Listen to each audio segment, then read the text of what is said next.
योजनाएं और हैं, ठीक है ना, कुछ योजनाएं और हैं वो मैं कलेक्ट कर रहा हूँ, ठीक। उसको एक दो क्लास के बाद जो है जो भी बाकी रह जाएगा वो कवर हो जाएगा, मुश्किल से 2 योजनाएं, ठीक है ना। अब एक टॉपिक है पॉलिसी का, ठीक है ना, क्लियर। तो पॉलिसीज़ पढ़ लेते हैं, जो रिसेंट पॉलिसीज़ आई हैं आपके एग्जामिनेशन के लिए भी बहुत इंपॉर्टेंट है, ठीक है ना, क्लियर। जैसे पॉलिसीज़ के बारे में आ जाए, उत्तर प्रदेश में 18 जनवरी 2024 को एक पॉलिसी, ठीक है ना, अनुमोदित हुई है, अप्रूवल मिला है, जिसका नाम है उत्तर प्रदेश सेमीकंडक्टर नीति 2024, ठीक है ना, क्लियर। मुख्य अंश क्या है इसके, ये जान लीजिए।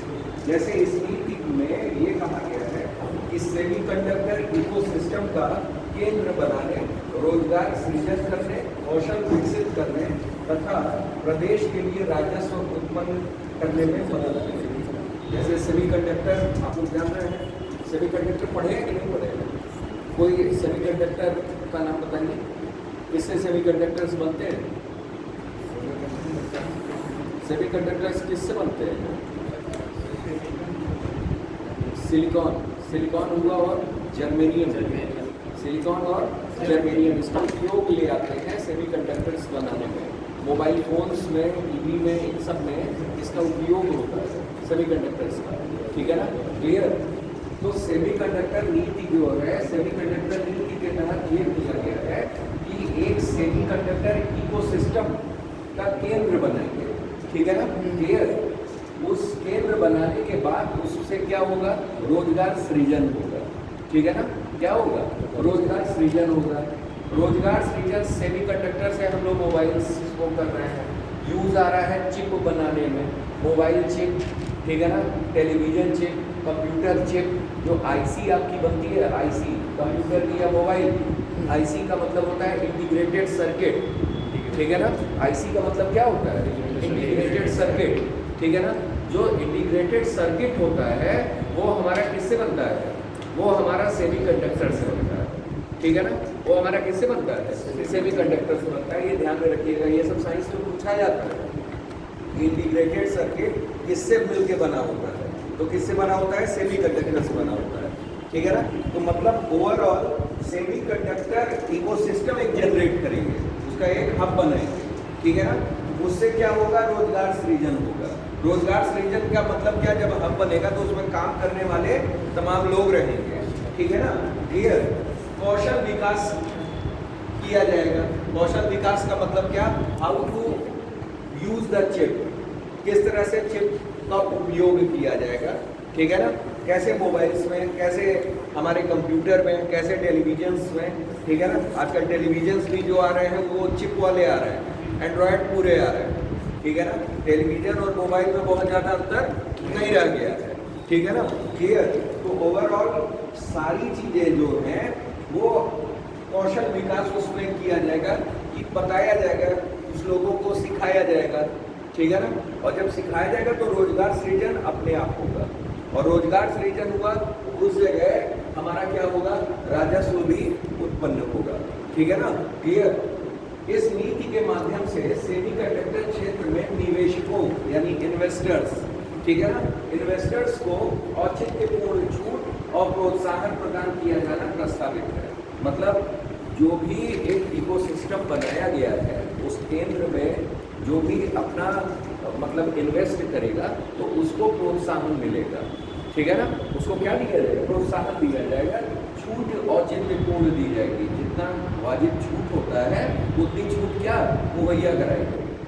इस नीति को तैयार करने हेतु राज्य सरकार ने उड़ीसा और गुजरात की सेमीकंडक्टर नीतियों की बेंचमार्किंग और विश्लेषण करते हुए इन नीतियों को सर्वोत्तम प्रतिमाओं को अपनी नीतियों में शामिल किया है। ये ध्यान रखिएगा कि 2 जगह से प्रभावित है, एक गुजरात से और एक उड़ीसा से, ठीक है ना। इसका मतलब कि गुजरात में ऑलरेडी क्या आ चुका है, सेमीकंडक्टर नीति, सेमीकंडक्टर पॉलिसी, और उड़ीसा में भी ऑलरेडी आ चुका है क्या, सेमीकंडक्टर पॉलिसी, ठीक है ना, क्लियर। तो आपसे ये भी प्रश्न आ सकता है, जैसे सेमीकंडक्टर पूछ दिया कि सेमीकंडक्टर नीति के तहत हम क्या करें, ठीक है ना। तो ये जो है कहाँ के उससे विश्लेषण करना है भाई, जो उड़ीसा में और गुजरात में जो नीतियां बनी है उसी को देख करके इम्प्लीमेंट करना है अपनी नीति को, ठीक है ना। उन्हीं का एक ग्रुप होगा लगभग। इसके अलावा प्रदेश सरकार ने इंडिया सेमीकंडक्टर मिशन के भारत सरकार तथा अन्य औद्योगिक संगठनों सहित उद्योग हितधारकों से भी परामर्श किया है। भाई कोई भी अगर हब आप बनाने जा रहे हो, एक कोई इकोसिस्टम सेंटर तैयार कर रहे हो किसी का, ठीक है ना, जैसे सेमीकंडक्टर इकोसिस्टम आप तैयार करने जा रहे हो तो जानकारों से मदद ली जाती है, परामर्श लिया जाता है, एडवाइस ली जाती है, ठीक है ना। एडवाइस कौन देगा? सबसे पहले तो देगा इंडिया सेमीकंडक्टर मिशन, ठीक। दूसरा क्या कि भारत सरकार और अन्य औद्योगिक जो उस उद्योग धंधे से लगे हुए हैं, ठीक है ना, क्लियर। तो उनको क्या किया जाएगा? परामर्श लिया जाएगा उनसे। यह नीति अधिसूचना की तिथि से 5 वर्षों के लिए वैध होगी, ठीक है ना। ये पॉलिसी कितने वर्षों के लिए है? 5 वर्ष, ठीक। इस नीति के प्रभावी क्रियान्वयन हेतु यूपी इलेक्ट्रॉनिक कॉर्पोरेशन लिमिटेड को नोडल संस्था बनाया गया है। अब ये ध्यान में रखिएगा, ये इम्पोर्टेंट है, ठीक है ना। अगर पूछा जाए यूपी सेमीकंडक्टर नीति 2024 की नोडल संस्था क्रियान्वयन की कौन है, तो कौन है? यूपी इलेक्ट्रॉनिक कॉर्पोरेशन लिमिटेड, ठीक है ना। Here UP electronic corporation limited इसकी नोडल संस्था है। नोडल संस्था इकोसिस्टम के सभी हितधारकों के साथ संपर्क की ये करेगी, ये सब ऐसे ही है, ठीक। इसमें मेन चीजें देखेंगे कि मेन क्या पूछा जाता है। नोडल संस्था आपको इम्पोर्टेंट है, कितने वर्ष के लिए प्रभावी रहेगी? 5 वर्ष के लिए। किन राज्यों से परामर्श है? गुजरात और उड़ीसा, ठीक है ना। इसमें प्रश्न बनेंगे, ये ध्यान रखिए। नोडल संस्था, जैसे नोडल संस्था ये कहा जाता है, नोडल जैसे मान लो कल को अधिकारी हो गए, ठीक है ना, अधिकारी हो, बोर्ड एग्जाम सुनी हो, बोर्ड एग्जाम होता है, तो बोर्ड एग्जाम होता है तो उसकी जांच के लिए मजिस्ट्रेट बनाए जाते हैं, जोनल मजिस्ट्रेट, ठीक। या अगर कई संस्थाओं को मिला करके एक नोड बना दिया जाता है। नोड का मतलब होता है किनारा, एक या छोर, ठीक है ना, क्लियर। उसी को नोडल कह रहे हैं, ठीक है ना। मतलब एक क्षेत्र विशेष को जो एक क्रिएट किया गया है वो नोडल में आएगा, तो वो नोडल अधिकारी होता है, ठीक। और सारे मतलब जितना सेमीकंडक्टर्स के ये सेंटर बनेंगे, केंद्र बनेंगे, उसका पूरा इकोसिस्टम है, उस सब का नोडल अधिकारी, एक नोड बन गया, ठीक है ना। क्या बन गया? नोड बन गया, हब हो गया मतलब, ठीक है ना। तो उस हब को ही हम नोड कह रहे हैं। तो नोड को नोडल अधिकारी या नोडल सेंटर, ठीक है ना, क्लियर, ये चीज़ है, ठीक। अब जैसे यहाँ अभ्युदय है, ठीक। अभ्युदय की कई क्लासेस चलती है, कोई एक नोडल अधिकारी होगा, ठीक है ना, समझ में। तो इस तरीके से चीज़ें चलती हैं, ठीक। हाँ, चलिए, तो ये सब जानिए। नोडल संस्था के कार्यकलापों को देख रेख के लिए आईटी एवं इलेक्ट्रॉनिक्स विभाग के प्रमुख सचिव, अपर मुख्य सचिव की अध्यक्षता में एक नीति कार्यान्वयन इकाई स्थापित की जाएगी, जो नीति के प्रभावी कार्यान्वयन के लिए उत्तरदायी है, ठीक है ना, क्लियर। काफ़ी ये सब ध्यान में रखिए, बड़ा बोरिंग टॉपिक होता है, समझ रहे हैं। इस सब में मेंस वाला जो ये टॉपिक है बड़ा बोरिंग होता है। पॉलिसीज़ हो गई और क्या हो गया, प्रोग्राम्स हो गए, लेकिन है उतना ही इम्पोर्टेंट, ये ध्यान में रखिएगा। इसके फैक्ट्स बस आप देखिए, जितनी दुनियादारी दी हुई है इतना ना कोई याद कर पाएगा ना चीज़ें हो पाएंगे, लेकिन बीच के फैक्ट्स आप अगर पढ़े रहोगे, पॉइंट्स निकाले रहोगे, तो आप लिख जाओगे, ठीक है ना, क्लियर। हम लोग भी लिखते हैं कि ऐसा नहीं होता है कि तकलीफ नहीं होती है समझ, लेकिन एक बार आप समझ गए सारी चीज़ें तो अपने आप क्या हो जाएगा, आप इम्प्लीमेंट कर ले जाओगे, लिख ले जाओगे, ठीक है ना, क्लियर, ये चीज़ है। अब यहाँ का ये कहा है कि एक राज्य स्तरीय सशक्त समिति मुख्य सचिव की अध्यक्षता में इस नीति के प्रभावी कार्यान्वयन की निगरानी हेतु गठित की जाएगी। मतलब राज्य स्तरीय सशक्त समिति, ठीक है ना, एक उसकी अध्यक्षता कौन करेगा, मुख्य सचिव, ठीक है ना, क्लियर। अच्छा, मुख्य सचिव जानते हैं कौन होता है? राज्य सरकार का जो सचिव है, बिल्कुल सही। राज्य सरकार का सर्वोच्च अधिकारी जो होता है वो कौन होता है? मुख्य सचिव। ठीक है ना, क्लियर। इस नीति के तहत आवेदन करने वाली सभी परियोजनाएं सशक्त समिति की अनुशंसा पर मंत्रिपरिषद के अनुमोदन के अधीन होंगी। ठीक है ना, क्लियर। मतलब क्या है कि इस नीति के तहत आवेदन करने वाली सभी परियोजनाएं, जैसे सेमीकंडक्टर से रिलेटेड जितने प्रोजेक्ट्स निकलेंगे, ठीक भाई, प्रोजेक्ट किसी कार्य के लिए निकला, ठीक, प्रोजेक्ट में क्या होता है भाई, प्रोजेक्ट में कार्य लोग करते हैं, उसके एवज में क्या दिया जाता है? पैसा दिया जाता है। तो प्रोजेक्ट्स दिया जाएगा, टारगेटेबल प्रोजेक्ट्स होते हैं। जब प्रोजेक्ट करेगा तो वो प्रोजेक्ट ऐसे ही नहीं मिल जाएगा, उसका अप्रूवल किसके थ्रू होगा?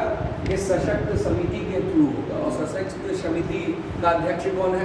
मुख्य सचिव। ये ध्यान रखिएगा, ठीक है ना, क्लियर। अब दिया है यहाँ कुछ डेटा दिया हुआ है जो सेमीकंडक्टर से रिलेटेड है। दिया हुआ एक अनुमान के अनुसार वर्ष 2022 से 29 की अवधि में 12.2% की चक्रवृद्धि विकास दर पर वैश्विक सेमीकंडक्टर बाजार वर्ष 2022 में कितने बिलियन डॉलर से बढ़कर 2029 तक 1380.79 बिलियन डॉलर हो जाएगा। ठीक है ना, क्लियर। ये एक डेटा है जो आप अपने एग्जाम में डाल सकते हैं, ठीक है ना, क्योंकि 22 का था और 22 के बाद हमारा जो एक टारगेट बनाया गया है 2029 तक वैश्विक बाजार के संदर्भ में, ठीक है ना, किस संदर्भ में? वैश्विक बाजार के संदर्भ में वो कितना हो जाएगा सेमीकंडक्टर का मार्केट? 13.80.79 बिलियन, ठीक है ना, क्लियर। भारत में सेमीकंडक्टर मांग वर्ष 2025 तक 100 बिलियन अमेरिकी डॉलर तक पहुंचने की उम्मीद है, जिसका मूल्य वर्ष इतने में 19-20 में 10.8 बिलियन अमेरिकी डॉलर था। ये इंपॉर्टेंट है, ये ध्यान में रखिएगा। हालांकि ये बहुत ज्यादा चूंकि टिपिकल पड़ जा रहा है, ऐसे प्रश्न नहीं आते हैं। आप एग्जाम में जब आंसर मान लीजिए मेंस है तो उस समय आप लिख सकते हो इन चीजों को, लेकिन ये वाला जो है कि वर्ष 2025 तक कितना हो जाएगा? 100 अमेरिकी डॉलर तक पहुंचने का उम्मीद है, ठीक है ना। ये आपका टारगेटेबल है और ये आसान होने की वजह से प्रीलिम्स की सुर्खियां बन सकती हैं, ये ध्यान रखिएगा। इसी तरह के प्रश्न आते हैं प्रीलिम्स में, बहुत ज्यादा टफ नहीं पूछेंगे, पूछ भी सकते हैं, ऐसा नहीं है कि ये नहीं पूछ सकते, लेकिन उम्मीद क्या होती है? कम होती है। हालांकि विगत वर्षों में ऐसे ऐसे प्रश्न पूछे गए हैं जिसकी उम्मीद बच्चों को कहीं से भी नहीं थी, ठीक है ना। जैसे आप लोगों से पूछ दिया था, आपने पेपर उठा करके देखा होगा, इस बार भी था और क्या कहते हैं पिछले बार भी टाइमलाइन से क्वेश्चंस आए थे। अगर पेपर देखा होगा, आरओ में प्रश्न इस तरह से पूछा था कि ये बताइए कि ये जो जैसे साल भर में जितनी मृत्यु हुई है उनमें से कोई 4 उठा करके दे दिया था और पूछा था कि इनको क्रम से लगाइए कि कौन पहले मरा कौन बाद में मरा, ठीक है ना। काफ़ी बेतुका सवाल था, जिसने भी बनाया था बहुत बेकार सवाल था, उन्हीं को दे दिया जाए वो नहीं कर पाते। लेकिन कभी कभी देखिए ऐसे ऐसे सवाल हो जाते हैं, ठीक है ना, कि जहाँ उम्मीद नहीं की जा सकती है उन सवालों को भी उठा करके दे देता है। ठीक, तैयार तो आपको रखना ही है और वो चीज़ करनी भी है। इसी तरीके से एक चीज़ और पूछ लिया था इस बार के उसमें कि ऐसा है कि ये बताइए कि जितने युद्ध अभ्यास हो गए हैं उन चारों में से 4 युद्ध अभ्यास दे दिया था, ठीक है ना, क्लियर। चाहे वो जल का हो, चाहे थल का हो, चाहे वायुसेना का हो, उनमें से 4 अभ्यास दे दिया था और उनको टाइमलाइन से लगाइए। मतलब क्या कि उनको क्रम से लगाइए कि कौन पहले हुआ था कौन बाद में हुआ था। इस बार के पीसीएस में ये था, ठीक है ना, क्लियर। अब बच्चा तो ये साल भर में पढ़ रहा है कि कौन युद्ध अभ्यास किसके किसके बीच हुआ, कहाँ हुआ, और इसमें अभी तक पैटर्न में ये पूछा जा रहा था कि ऐसा है कि कौन सा युद्ध, अगर जल है तो युद्ध पोत हमारा शामिल हुआ था, ठीक, और अगर वायु है तो कौन सा वायुयान हमारा शामिल हुआ था, ठीक है ना, क्लियर। थल में है तो भाई कौन कौन सी सेनाएं उसमें सम्मिलित थीं, ठीक है ना, क्लियर। तो ये ऐसे प्रश्न पूछे जाते थे, ठीक। लेकिन अब की बिल्कुल एकदम उलट दिया पेपर। पेपर उलट क्या दिया कि पूछ इस तरीके से दिया कि भाई बताओ आखिर किस तरीके से, मतलब उनको टाइमलाइन का लगाओ। लड़का हर चीज में कहाँ तक टाइमलाइन से पढ़ेगा? योजनाओं तक तो ठीक था कि भाई योजनाओं के बारे में जानना चाहिए कि कब योजना कौन सी पहले शुरू हुई, कौन सी बाद में शुरू हुई, इसका पैटर्न है। लेकिन मृत्यु पे अब कह दो कि 4 किताबें निकली हैं, मार्केट में आई हैं 4 लेखकों की, बताओ कौन पहले आई कौन बाद में आई, ये कौन याद रखता है? इस तरह का सवाल, ठीक है ना, क्लियर? तो they are free for asking anything. अब तैयारी आप ही को करनी है, तो वही किसी सवाल को न कठिन कह सकते हैं ना आसान कह सकते हैं। अभी नॉर्मलाइजेशन का भी प्रश्न उठा था, तो किसको आप नॉर्मलाइजेशन में आसान कहोगे और कठिन कहोगे? जीएस में कोई चीज़ आसान और कठिन होती है? नहीं होती है, ठीक है ना भाई? याद आ गया तो आसान है, नहीं आया तो कठिन है। क्या आप जो चीज़ पढ़ रहे हो कितनी कठिन है? कोई भी चीज़ कठिन नहीं होती है, बस पढ़ा जाना चाहिए। अगर हमने पढ़ा है तो हमारे लिए आसान है, नहीं पढ़ा है तो वो कठिन है, ठीक है ना? तो किस बिहाफ पे नॉर्मलाइजेशन? भाई मैथमेटिक्स थोड़ी ना है कि जिसमें 2-3 पन्ना खर्च हो गया, प्रमेय लगा रहे हैं, थ्योरम लगा रहे हैं और प्रूफ ही नहीं हो रहा है, तब समझा जा सकता है वो टफ है। और जो 1 पन्ने में हो जा रहा है वो आसान है, उसमें नॉर्मलाइजेशन लगाया जा सकता है। दरअसल ये थीम आई है आईआईटी से। पहले आईआईटी में गेट एग्जामिनेशन होता था, graduate aptitude test in engineering, ठीक है ना, उसमें नॉर्मलाइजेशन बिहेवियर चला। अब ये नॉर्मलाइजेशन थोड़ा सा इधर चलता जा रहा है, ठीक है ना, क्लियर? चलिए है आगे आगे। वर्तमान में भारत अपनी लगभग समस्त सेमीकंडक्टर आवश्यकता हेतु आयात पर निर्भर है, ठीक? तो ओवरऑल इसमें ध्यान में रखिएगा कि कौन कौन सी चीजें हैं। सबसे पहले ये जानिए, तिथि याद कर लीजिएगा, 24 का है, 18 जनवरी को ये नीति, ठीक है ना, अनुमोदित की गई। इसमें क्या है? इसमें 3 चीजें होंगी। पहला, एक इकोसिस्टम केंद्र बनाया जाएगा, ठीक है ना, मतलब हब बनाया जाएगा, ठीक? रोजगार सृजन होगा, कौशल विकास होगा, जिसके जरिए क्या होगा? राजस्व निर्माण होगा, ठीक है ना, क्लियर? उसके बाद क्या है हमारा?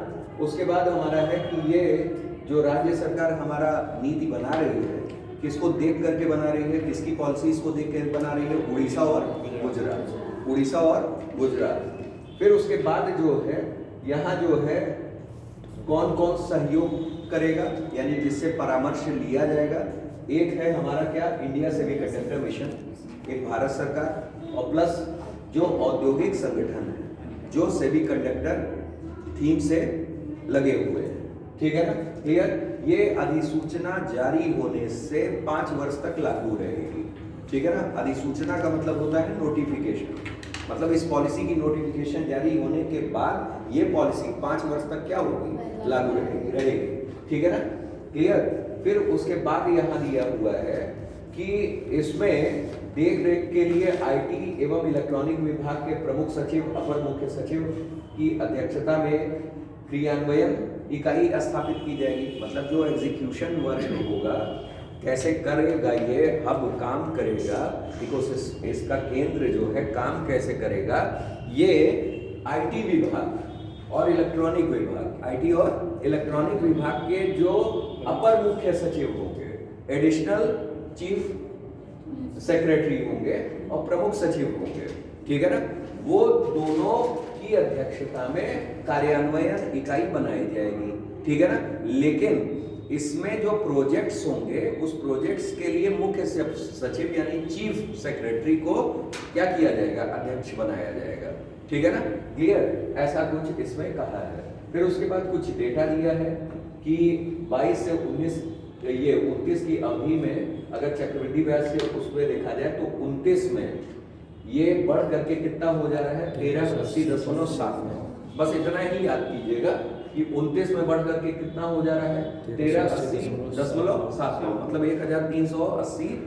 1380.79 बिलियन डॉलर हो जाएगा।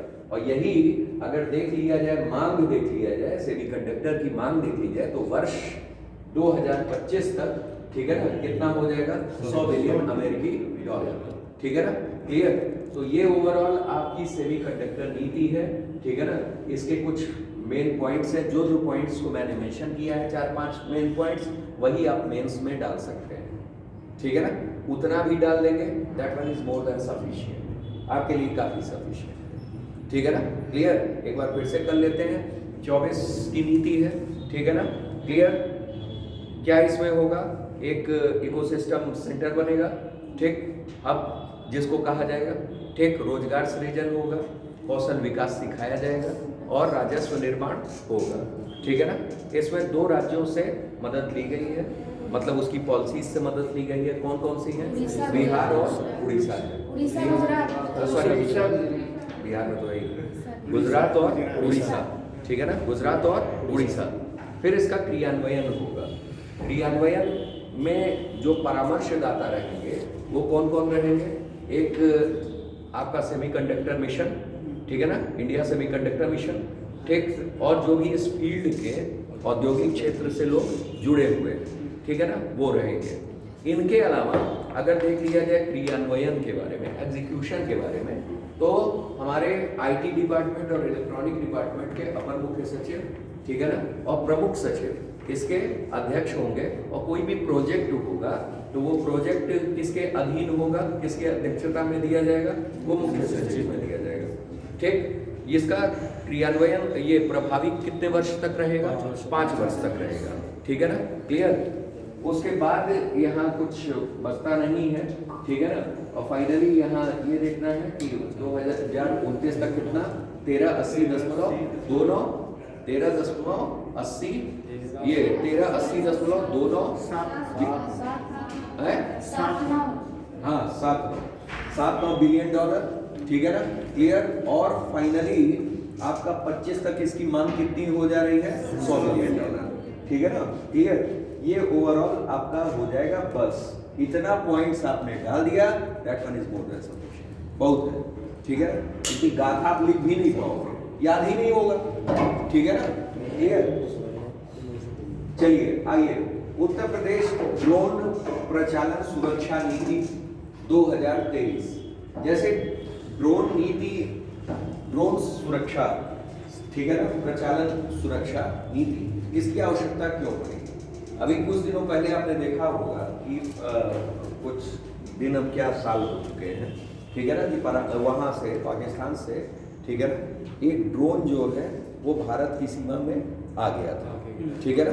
क्लियर, इस उस पे राज्यों को वो कर दिया गया, अलर्ट कर दिया गया कि अपनी अपनी कुछ पॉलिसीज बनाई है, ठीक है ना, जिससे सुरक्षा की दृष्टि से, जैसे आज कल क्या है कि आप शादी ब्याह में भी जाएं तो ड्रोन चल रहा है, ठीक है ना, ड्रोन चल रहा है। तो ड्रोन किस पर्पस के लिए चल रहा है अभी पूरी तरह से वो नहीं है। तो इसके लिए इन्होंने क्या बनाया, एक सुरक्षा नीति बनाई, एक पॉलिसी बनाई, ठीक है ना। उसी को हम लोगों ने कहा उत्तर प्रदेश ड्रोन प्रचालन सुरक्षा नीति 2023, ठीक है ना, 2023। इसमें क्या है ये जानिए। भारत सरकार द्वारा प्रख्यापित ड्रोन नियम 2021 का राज्य में प्रभावी प्रवर्तन किया जाएगा, ठीक है ना। इससे पहले ड्रोन नियम 2021 भी आया था, ठीक है ना, वो राज्य में क्या किया जाएगा, प्रवर्तन किया जाएगा, यानी उसका एनफोर्समेंट किया जाएगा। प्रवर्तन यानी एनफोर्समेंट, ठीक है ना। क्लियर, ड्रोन प्रणाली के संचालन पर अधिरोपित कतिपय सुरक्षा का दायित्व यथा no permission no take off, hardware, firmware, real time tracking beacon, geo facing क्षमता आदि का अनुपालन सुनिश्चित होगा, ठीक है ना। ये कुछ टर्म्स हैं जो ड्रोन से रिलेटेड है। पहला क्या है, no permission no take off, ठीक है ना। क्लियर, मतलब आप वो क्या कहते हैं, ऑपरेट नहीं कर, टेक ऑफ का मतलब यहाँ ऑपरेशन से है, ठीक है ना। आप ऑपरेशन नहीं कर सकते हो जब तक कि परमिशन नहीं होगा, मतलब लाइसेंसिंग सिस्टम हो, ठीक है ना। क्लियर, आपको लाइसेंस नहीं मिला है, आपको परमिट नहीं है, तो आप टेक ऑफ नहीं कर सकते। एरोप्लेन क्या होता है, टेक ऑफ होता है, ठीक है ना। उसी तरह हमारा ड्रोन भी क्या होता है, टेक ऑफ होता है। तो that particular is use for क्या, ऑपरेशन, ऑपरेशन के लिए, ठीक। दूसरा ये हार्डवेयर और फर्मवेयर।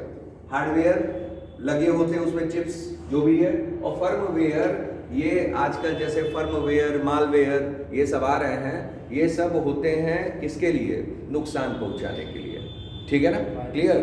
उसके सुरक्षा से रिलेटेड है, ठीक है ना? Real time tracking beacon, geo facing क्षमता इत्यादि अनुपालन सुनिश्चित होगा।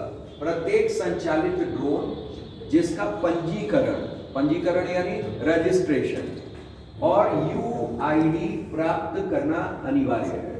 भाई जो भी ड्रोन संचालित होगा, परफॉर्म अपना एक्शन करेगा, ठीक है ना, टेक ऑफ करेगा, उसके पास क्या होना चाहिए? रजिस्ट्रेशन होना चाहिए, प्लस क्या होना चाहिए? UID होना चाहिए, यूनिक ID होनी चाहिए, ठीक है ना? क्लियर? उसके बाद है उन्हें राज्य के तत्संबंधी पोर्टल पर भी पंजीकृत किया जा सकेगा, ठीक? और इनकी गतिविधि पर थाना स्तर में भी निगरानी की जा सकेगी। भाई जब UID होगा तो किस थाना क्षेत्र के अंतर्गत आता है, उस थाने तक उसकी इंफॉर्मेशन रहेगी, ठीक है ना? इवन जब थाना स्तर पर रहेगा तो वो थाना क्या करेगा? पोर्टल पे अगर दिया है तो पोर्टल पे भी तुरंत चेक कर सकता है कि ये सही है कि गलत है, और निगरानी की छूट दे दी जाएगी उसको कि भाई कहाँ कहाँ ये उड़ रहा है, क्योंकि कोई भी चीज आजकल GPS से भी जुड़ी आ रही है, ठीक है ना? क्लियर? आगे आइए। ड्रोन प्रचालन के लिए हवाई क्षेत्र संबंधी लाल, पीले, हरे क्षेत्र में ड्रोन प्रचालन नियमों का पालन कराया जा सकेगा। अब जैसे मतलब कोई इसमें नियम है, ठीक है ना, ये वही लोग जानते होंगे। तो इसमें क्या है कि हवाई क्षेत्र संबंधी है। जैसे कुल मतलब ये है कि मान लीजिए ऐसे क्षेत्र में हम ड्रोन उड़ा रहे हैं जिस जगह हवाई जहाज का आवागमन है, ठीक है ना, उस जगह पे क्या हो रहा है? ड्रोन उड़ा रहे हैं, फाइनली वो टकराया और क्या हुआ? ब्लास्ट हो गया। तो ऐसी जगहों पे भी क्या है? रेस्ट्रिक्शंस है।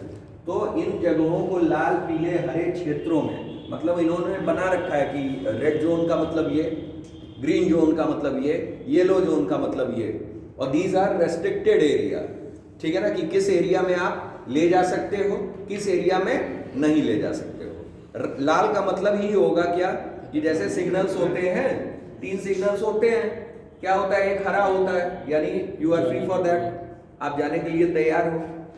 येलो मतलब जाने आप रेडी हो, ठीक? और फिर रेड का मतलब क्या? आप रुक जाओ।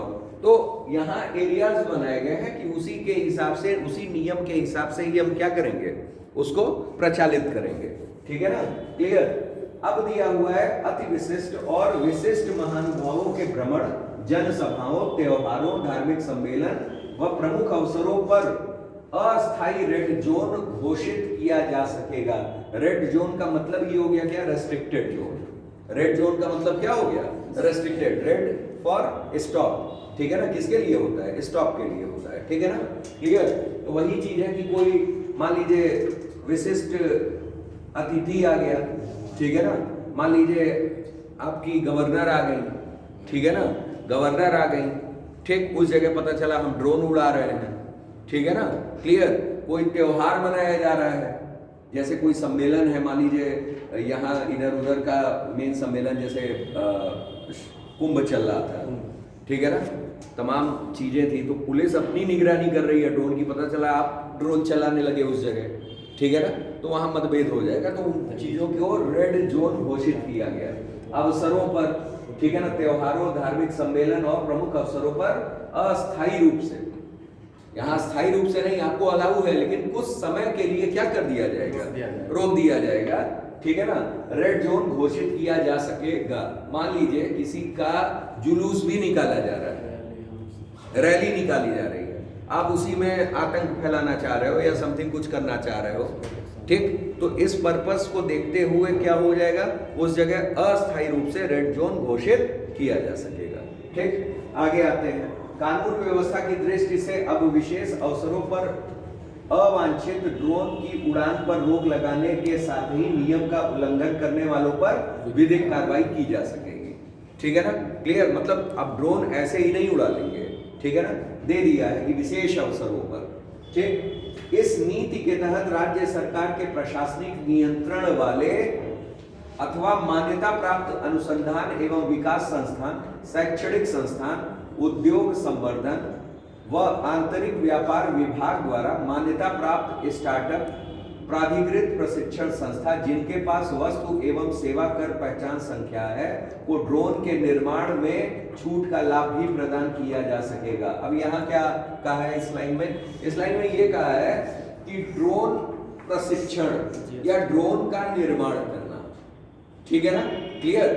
जैसे कई संस्थाएं ऐसी हैं जो ड्रोन प्रशिक्षण दे रही हैं, या कई संस्थाएं ऐसी हैं जो ड्रोन का क्या कर रही हैं, निर्माण कर रही हैं। तो निर्माण करने में ठीक, अगर उनके पास जीएसटी नंबर होगा, क्या होगा, जीएसटी नंबर होगा। जीएसटी का मतलब क्या, वस्तु एवं सेवा कर पहचान संख्या, ठीक है ना, क्लियर। अगर वो होगा उनको, ठीक, तो ड्रोन के निर्माण में उनको क्या प्रदान किया जाएगा, छूट प्रदान की जाएगी, ठीक है ना, क्लियर। ये पूरा ड्रोन संचालन लिए आपकी पॉलिसी है, ठीक है ना, ड्रोन प्रचालन सुरक्षा नीति। एक बार फिर से जान जाइए कि किन किन चीजों पे ये सब पॉइंट्स जरूर नोट कर लीजिएगा कि no permission, no take off, hardware, firmware, real time tracking beacon, ठीक है ना, जियो फेसिंग क्षमता इत्यादि का अनुपालन, ठीक। दूसरा क्या इसमें कि रेड जोन, ग्रीन जोन और रेड, येलो और ग्रीन जोन हमारे बनाए जाएंगे, ठीक। उसके बाद क्या है, अवसरों पर, किन किन अवसरों पे क्या होगा, रेड जोन होगा, ठीक है ना, महानुभावों के जनसभाओं, त्योहारों, धार्मिक सम्मेलन अवसरों पर, ठीक। पुलिस को कब कब छूट होगी, ठीक है ना, विशेष अवसरों पर अवांछित, ठीक है ना। और फिर उसके बाद अंत में कहा है कि जहां हमारी जैसे ड्रोन का प्रशिक्षण दिया जा रहा है या निर्माण किया जा रहा है, ठीक है ना, तो निर्माण करने में जीएसटी अगर नंबर होगा तो उनको क्या प्रदान की जाएगी, छूट प्रदान की जाएगी, ठीक है ना, क्लियर। ये चीज दिया हुआ है। अब आते हैं उत्तर प्रदेश ग्रीन हाइड्रोजन नीति 2023, ठीक है ना। हाइड्रोजन जो है, हाइड्रोजन स्वच्छ ऊर्जा का स्रोत माना जाता है, ठीक है ना, ये आप लोगों को पता होगा। सबसे स्वच्छ ऊर्जा का स्रोत क्या है, हाइड्रोजन। सबसे स्वच्छ ऊर्जा का स्रोत क्या माना जाता है, हाइड्रोजन माना जाता है। ये प्रश्न आता है, ठीक, क्लियर। इसमें ये कहा है कि 31 अगस्त, ये ग्रीन हाइड्रोजन नीति, इसमें ये कहा है कि सबसे पहले ये आया कब, 31 अगस्त 2023, ठीक। ग्रीन हाइड्रोजन के क्षेत्र में कार्य करने वाली फर्मों को प्रोत्साहित करने के लिए एक से अधिक प्रोत्साहन प्रदान करेगी। ये तो ऐसे ही बात है, इसमें कोई बड़ी बात नहीं है भाई, प्रोत्साहन प्रदान करेगी, ठीक। आगे आइए, इकाइयां स्थापित करने वाली कंपनियों को भूमि की उपलब्धता, स्टाम्प शुल्क, विद्युत शुल्क में छूट, पूंजी, ब्याज, सब्सिडी, आकर्षक प्रोत्साहन जैसे लाभ प्रदान किए जाएंगे। ये इंपॉर्टेंट है, ये ध्यान रखिएगा। जो यहाँ कहा है अधिक से अधिक प्रोत्साहन, तो किसमें प्रोत्साहन देंगे, कहाँ देंगे भाई, भूमि की उपलब्धता, यानी भूमि उपलब्ध करवाने में मदद करेंगे, ठीक। दूसरा स्टैम्प शुल्क, ठीक है ना। स्टैम्प शुल्क होता है रजिस्ट्रेशन के समय, जब आप रजिस्ट्रेशन कोई कराने जाते हो किसी भी चीज का, तो स्टाम्प शुल्क लगता है, ठीक है ना। जमीन ही रजिस्टर्ड कराने जाइए तो आपके लिए क्या लगेगा, स्टाम्प शुल्क लगेगा, ठीक है ना, क्लियर। उसके बाद जो है विद्युत शुल्क में छूट। विद्युत, कोई भी इंडस्ट्री में विद्युत का बहुत बड़ा रोल होता है, ठीक। आप निर्माण करोगे ग्रीन हाइड्रोजन, विद्युत खर्च होगी, ठीक है ना, तो जाहिर सी बात है कि विद्युत शुल्क में भी क्या होगा, छूट होगा। पूंजी और ब्याज सब्सिडी भी दी जाएगी। आगे आइए, ग्रीन हाइड्रोजन नीति नेट जीरो यानी निवल शून्य कार्बन उत्सर्जन लक्ष्य को प्राप्त करने में मदद होगी। यहाँ ये इंपॉर्टेंट है, नेट, निवल का मतलब होता है नेट, ठीक है ना, जीरो कार्बन उत्सर्जन। जीरो कार्बन उत्सर्जन अभी मैंने जो पॉइंट बताया कि स्वच्छ ऊर्जा का स्रोत है, ठीक है ना। क्यों स्रोत है, कारण भी यही है, जीरो कार्बन उत्सर्जन, ठीक है ना। जीरो कार्बन उत्सर्जन के कारण ही ठीक है ना, ये स्वच्छ ऊर्जा का क्या है, स्रोत है।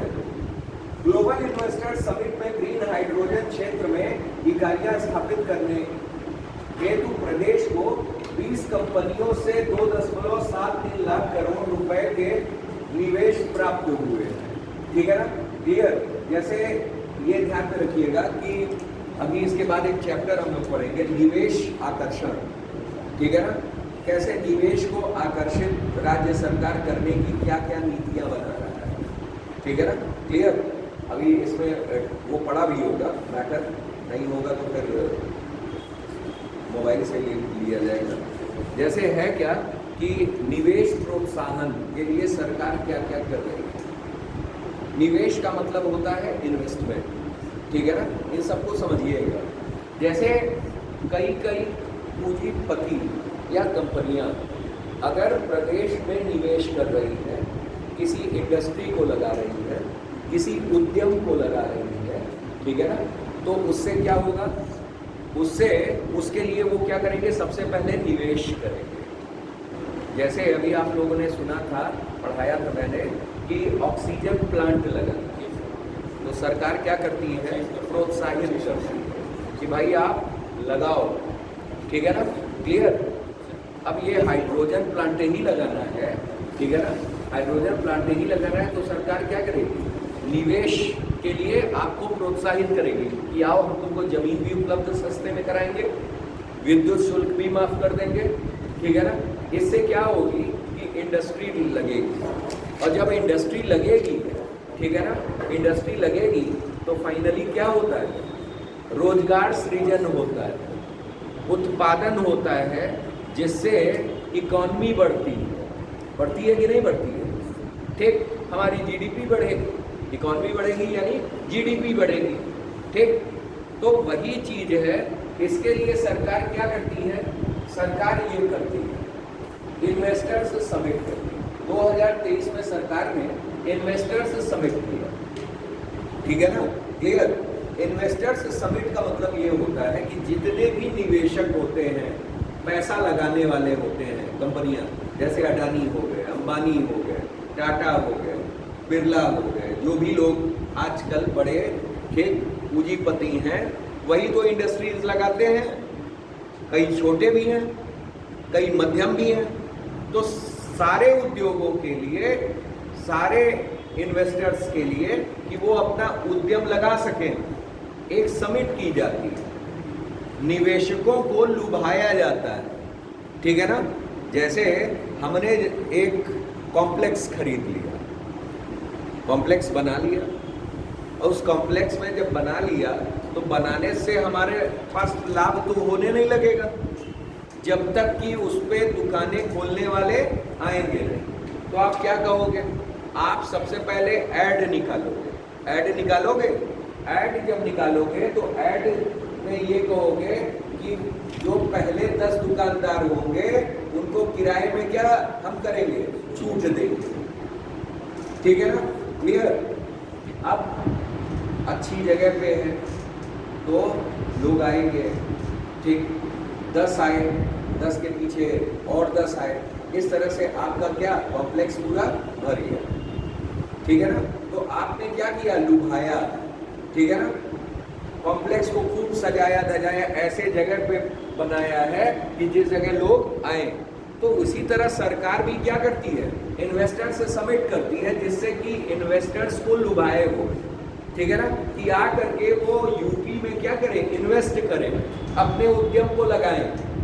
जब उद्यम को लगाएंगे, ठीक है ना, उद्यम को लगाएंगे तो फाइनली क्या होगा, इनकम जनरेट होगी, रोजगार जनरेट होगा। ठीक है ना, राजस्व जनरेट होगा। ठीक, तो इसी वजह से वही कहा गया है कि ग्लोबल इन्वेस्टर समिट में ग्रीन हाइड्रोजन क्षेत्र में इकाइयां स्थापित करने के लिए, यानी यूनिट्स जो लगेंगी, ठीक है ना, एक तो जो लगाएगा उसको क्या क्या लाभ दिया जाएगा वो बता दिया गया कि भैया हम आपको विद्युत शुल्क फ्री, स्टाम्प शुल्क से आज़ाद कर देंगे, आपको भूमि उपलब्धता हो जाएगी। ठीक है ना, तो ये सारे छूट दे रहा है कौन, सरकार। ठीक है ना, क्लियर। तो ओवरऑल वही चीज है। फिर 20 कंपनियां उसके लिए क्या हुई, तैयार। ठीक, जिसमें 2.73 लाख करोड़ रुपए के निवेश का प्रपोजल प्राप्त हुआ है। ठीक है ना, वही ये डेटा दिया है। जब आप इन्वेस्टर समिट अगर पेपर पढ़ते होंगे तो 2023 में जब इन्वेस्टर समिट हुआ था तो अलग अलग क्षेत्रों का कि किस क्षेत्र में कितना इन्वेस्ट किया, इन्वेस्टमेंट का प्रपोजल प्राप्त हुआ है सरकार को। ठीक है ना, ये तो केवल ग्रीन हाइड्रोजन, ठीक है ना, क्लियर। चलिए अब जैसे सरकार कल आज के पेपर पढ़िए, आज और कल का पेपर बहुत इंपॉर्टेंट है, ठीक है ना। कल के पेपर में था, कल या परसों में देखिएगा उठा के कि 6000 उद्योग उत्तर प्रदेश सरकार इस साल लगाएगी, 1 साल के भीतर लगाएगी। ठीक, 1 साल कब से शुरू होगा? 1 अप्रैल से शुरू हो जाएगा, अगले 31 मार्च तक। 1 साल में 6000 उद्योग टारगेट है। इनका टारगेट क्या है? 1 ट्रिलियन इकोनॉमी।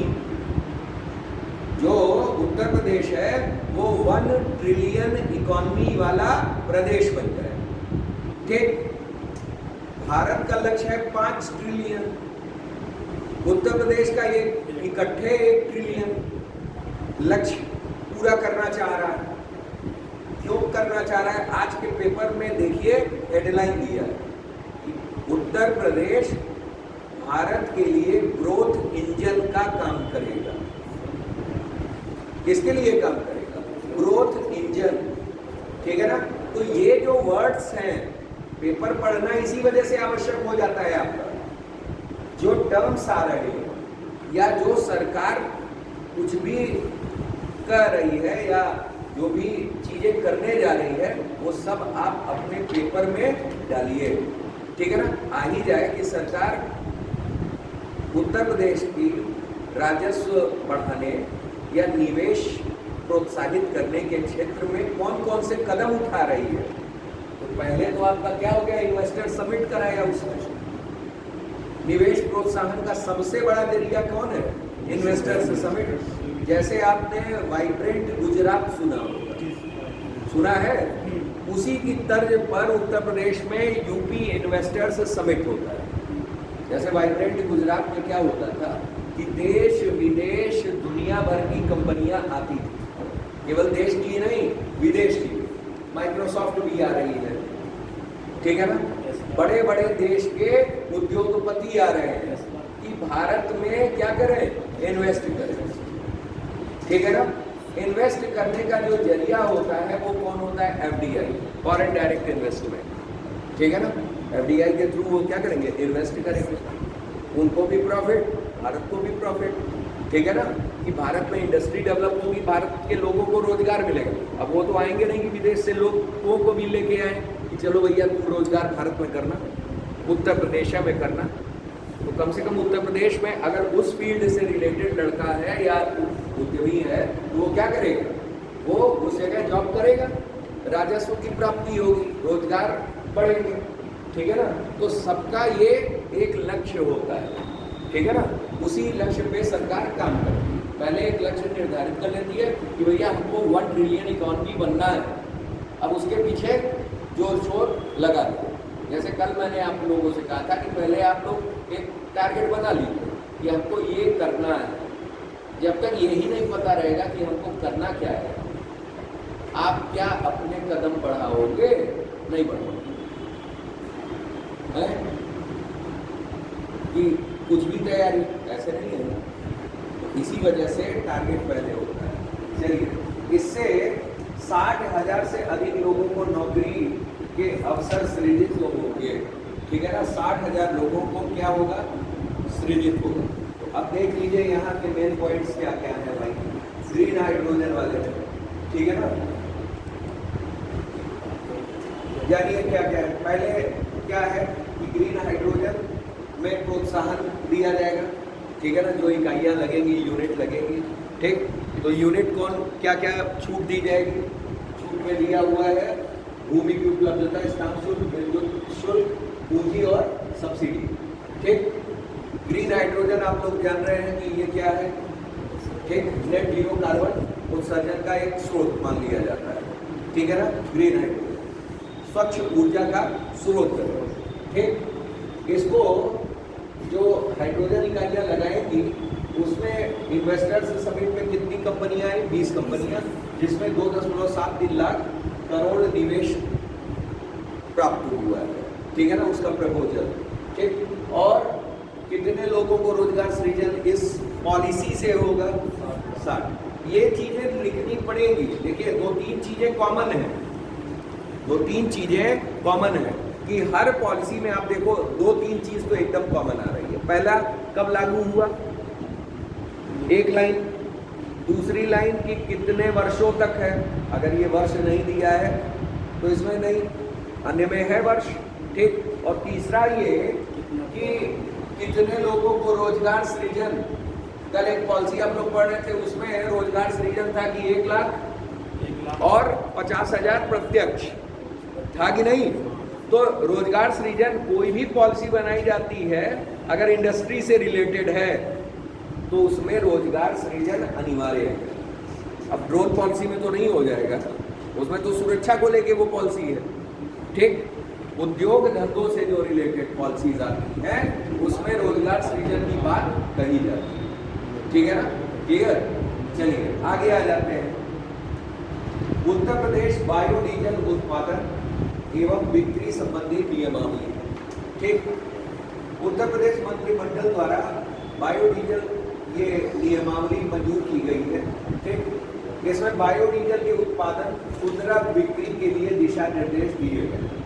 सबसे पहले जानना ये है कि किसके लिए है बायोडीजल उत्पादन और बिक्री। बिक्री में कौन सी बिक्री? खुदरा बिक्री। ठीक है ना, खुदरा बिक्री ठीक के लिए दिशा निर्देश। अब आइए, बायोडीजल B100 के उत्पादन के लिए ये एक मानक है।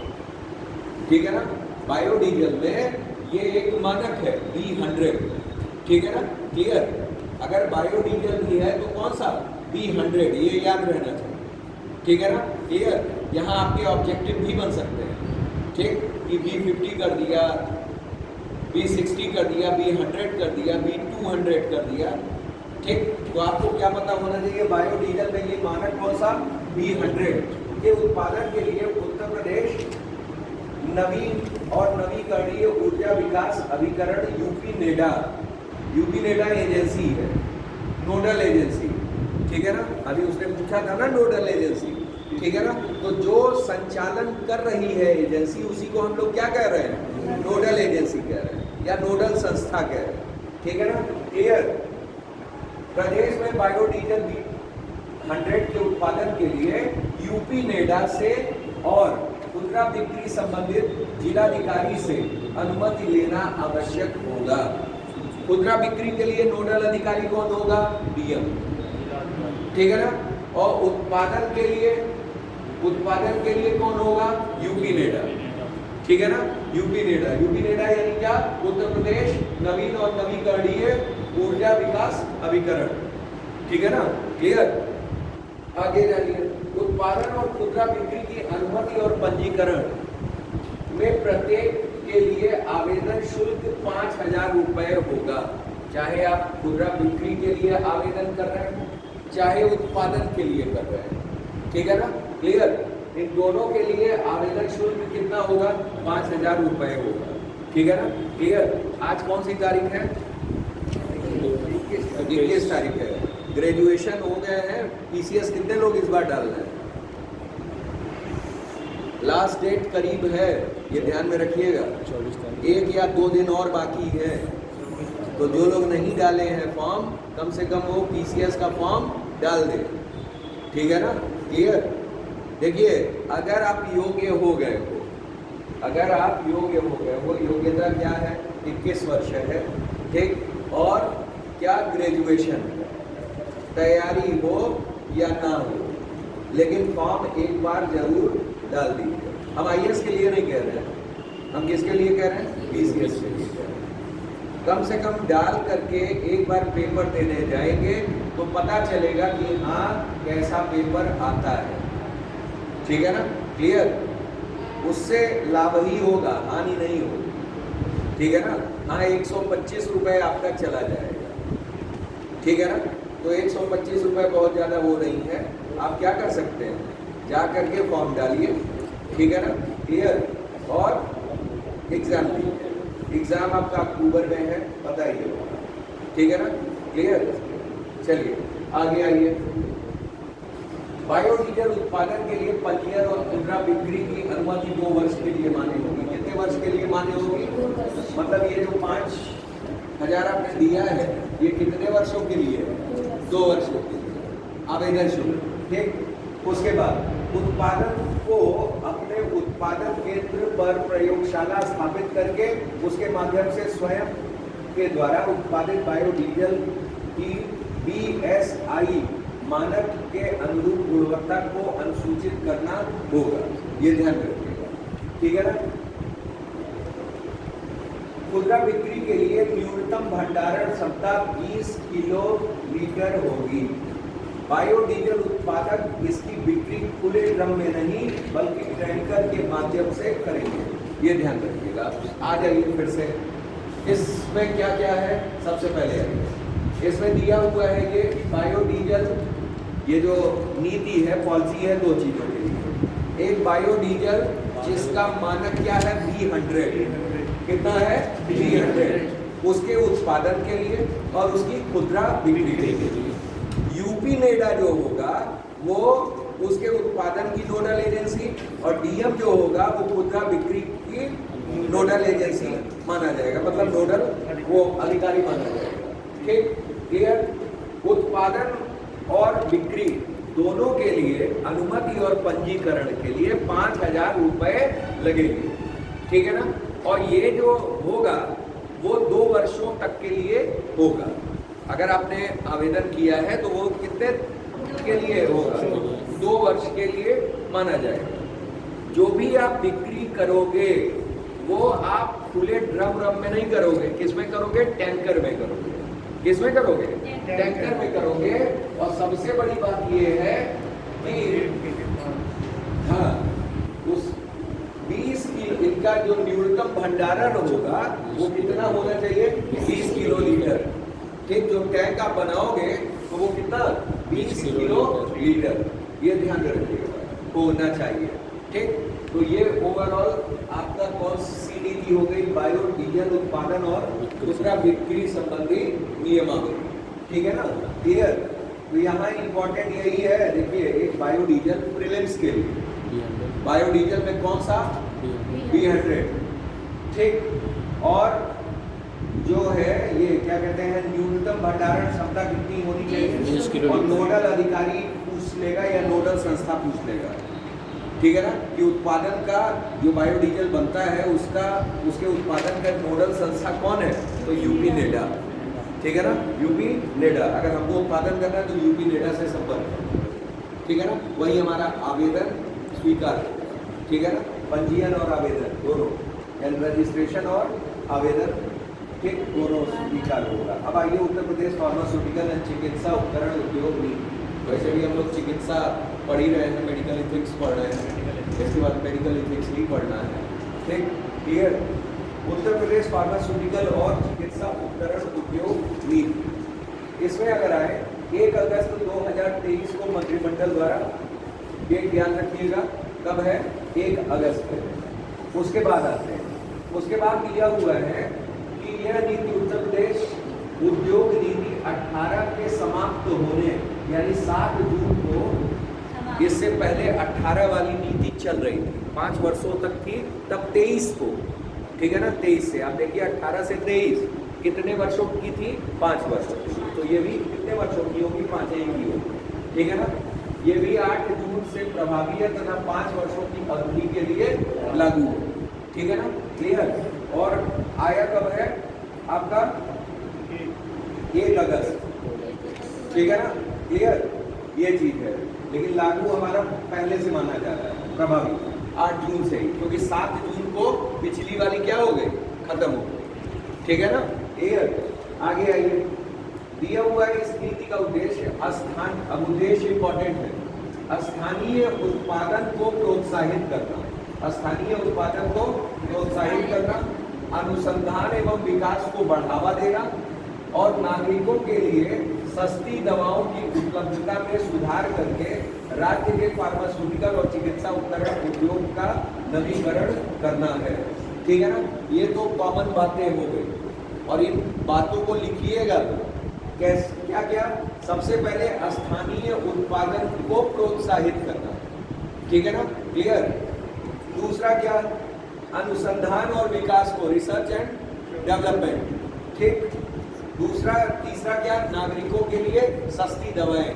अगर देखा जाए फार्मास्यूटिकल एथिक्स भी यही कहता है, ठीक है ना, कि आप सबसे पहले लोकल मेडिसिन पे ज़्यादा ध्यान दें, ठीक है ना, जो उस जगह चल रही है, ठीक, क्लियर, स्थान के हिसाब से।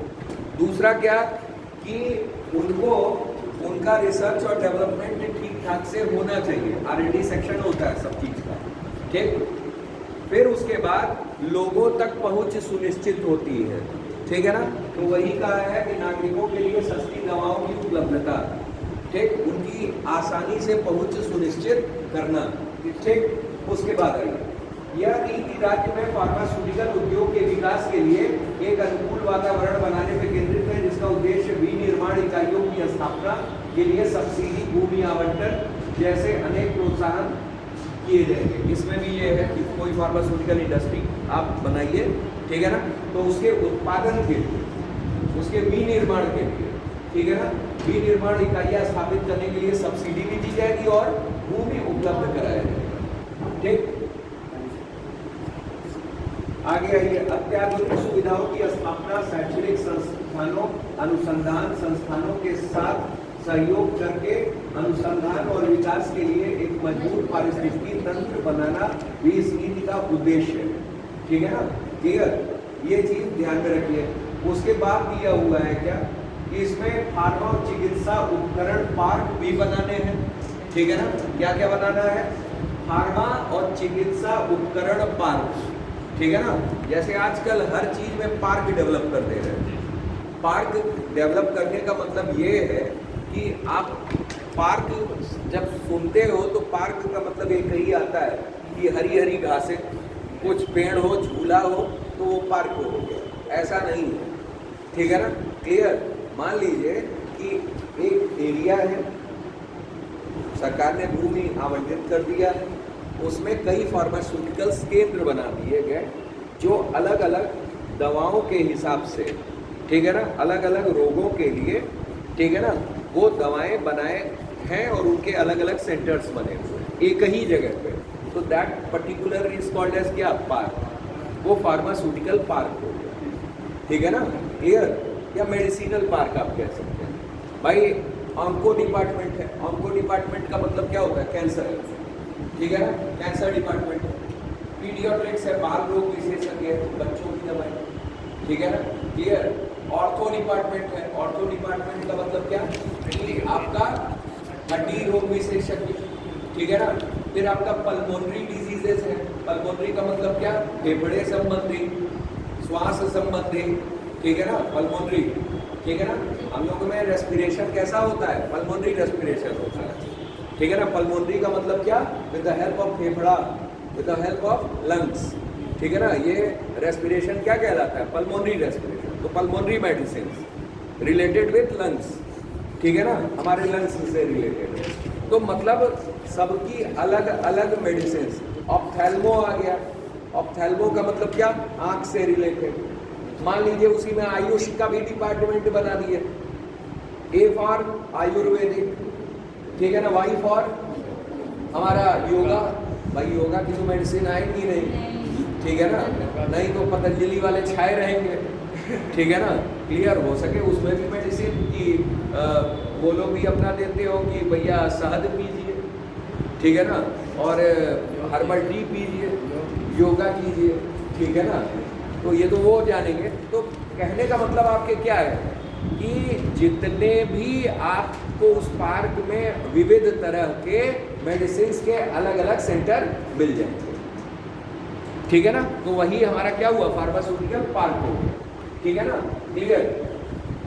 आगे दिया हुआ है और मेगा प्रोजेक्ट्स और SME, ठीक है ना, SME एसएमई का मतलब हुआ है स्मॉल एंड मीडियम इंटरप्राइजेस, ठीक है ना, लघु और मध्यम उद्यम। इंटरप्राइजेस का मतलब क्या, उद्यम, ठीक है ना, उन्हें हम उस पर ध्यान केंद्रित किया गया है, मतलब इन चीजों को भी इसमें बनाया जाए। ठीक, आगे आइए। फार्मा और चिकित्सा उपकरण पार्क के लिए जमीन की खरीद पर बैंक कर्ज में अधिकतम 7 वर्षों तक 50% ब्याज पर अनुदान देगी, जो प्रति वर्ष अधिकतम 1 करोड़ रुपए से अधिक नहीं होगा। ठीक है ना, क्लियर? मतलब क्या है कि इस बैंक जो है कर्ज में अधिकतम 7 वर्षों तक 50% ब्याज पर अनुदान देगी। ठीक है ना, ब्याज कितना लगाएगी, 50%, ठीक, जो प्रति वर्ष अधिकतम 1 करोड़ रुपए से अधिक नहीं होगा। जो भी ब्याज लगाएगी मतलब 50%, लेकिन 1 करोड़ से ऊपर नहीं। ठीक, समझ में आया? सर वहाँ पे 50% मतलब जितना ब्याज लगाएंगे उस पर 50% रहेगा। हाँ, वो तो है ही, ब्याज पे अनुदान देगी, लेकिन फिर लगा दिया है जो प्रति वर्ष अधिकतम 1 करोड़ से अधिक है। 1 करोड़ से अधिक ब्याज नहीं लगा सकती है, ये चीज है। शर्त भी है कि भाई 50% तो लगाएगी, लेकिन जहां देख रहा है कि 1 करोड़ से ऊपर जा रहा है तो बस करो, अब 1 करोड़ ही रहने दो, 1 करोड़ दे दो। ठीक है ना, इतना ब्याज ये रहा। अब सरकार सोचिए कि बैंक सोचिए कितना कमा ले रही है। ठीक है ना, चलिए आगे आइए। प्रत्येक फार्मा एवं चिकित्सा उपकरण पार्क को 50 करोड़ रुपए की अधिकतम सब्सिडी के अध्याधीन प्रत्येक वर्ष 10 करोड़ रुपए तक फार्मा एवं चिकित्सा उपकरण पार्कों में सड़कों, विद्युत फीडर, जल निकासी आदि जैसी बुनियादी ढांचों के निर्माण हेतु लिए गए ऋण पर 7 वर्षों के लिए वार्षिक ब्याज, ये कुछ ज्यादा हो जा रहा है, समझ रहे हैं, इतना मत पढ़िए, इतना ना याद। ठीक है ना, क्लियर? इसमें ये सब बहुत ज़्यादा एक्सेस हो जाएगा, नहीं याद कर पाएंगे। हाँ, इसमें आ जाइए, ये चीज कि ये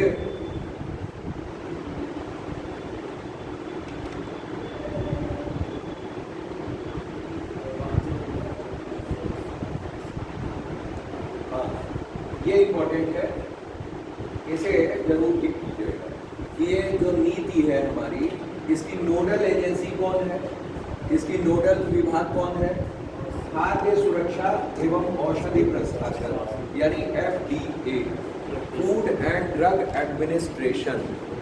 ठीक है ना, food and drug administration. Food and drug administration ही है जो खाद्य पदार्थों पर और मेडिसिन पर, ठीक है ना, अपनी चीजें यानी अप्रूवल देता है, अनुमति देता है। खाद्य पदार्थों पे देखते होंगे आप लोग FSSAI आता है, लिखा रहता है, food safety standard authority of India. ठीक है ना, food safety standard authority of India, FSSAI। कौन देता है? FDA देता है, फूड एंड ड्रग एडमिनिस्ट्रेशन। ठीक है ना, हर जिले में फूड और ड्रग एडमिनिस्ट्रेशन का एक कार्यालय होता है। ठीक है ना, clear? Food and drug administration का एक कार्यालय होता है। ठीक है ना, क्लियर? UPPCS में आप लोगों के लिए कई पद आते हैं इससे। ठीक है ना, अभी आप फॉर्म अगर भरने गए होंगे तो उसमें दिया होगा।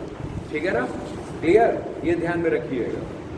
ठीक, जैसे उसमें देता है कि जो बच्चे बायोटेक्नोलॉजी से या बायोकेमिस्ट्री से या माइक्रोबायोलॉजी से, ठीक है ना, या डेयरी टेक्नोलॉजी से या फूड टेक्नोलॉजी से स्नातक हो और केमिस्ट्री से परास्नातक हो, और केमिस्ट्री से या है और नहीं है या, ठीक है ना, केमिस्ट्री से परास्नातक वाले भी क्या हैं, इसमें एलिजिबल है।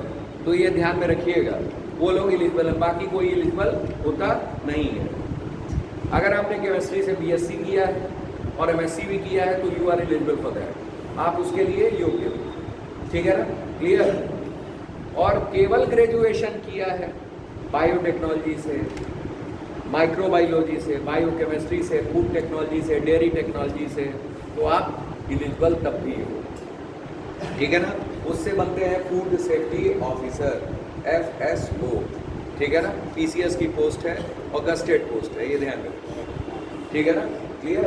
हाँ, तो ओवरऑल ये चीज है इस लीग के तहत। आगे आइए नेक्स्ट हमारा है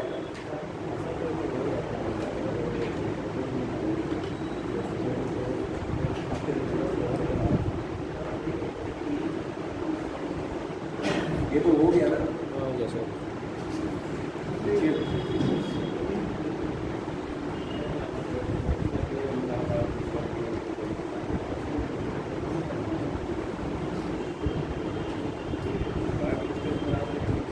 इसके अलावा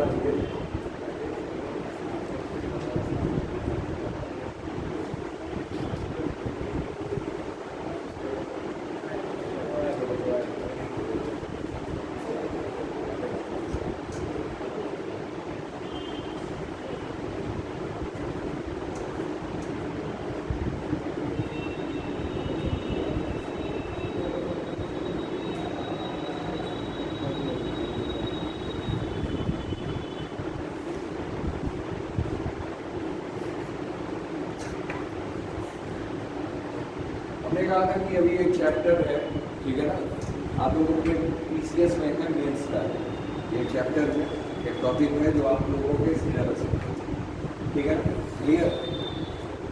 इसमें ये है कि इस तरह के प्रश्न आपको आते रहते हैं, ठीक है ना, क्लियर।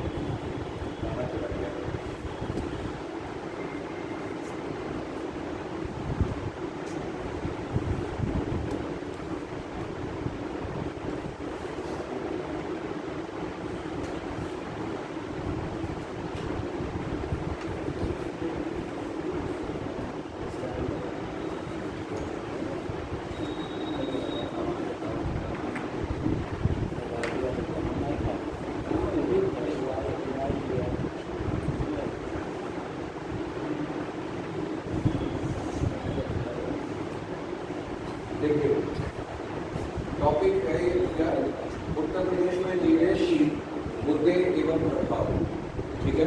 निवेश का मतलब इन्वेस्टमेंट, ठीक है। उत्तर प्रदेश में ये टॉपिक ही है और इस टॉपिक से केवल एक ही सवाल आता है। सवाल समझ लीजिए क्या है, टॉपिक एक ही है। देखिएगा एक चीज कि उत्तर प्रदेश के सिलेबस में या जो कि आप 6 पेपर का सिलेबस देख रहे हो, एक बहुत डेप्थ में हमको नहीं करना, ठीक है ना।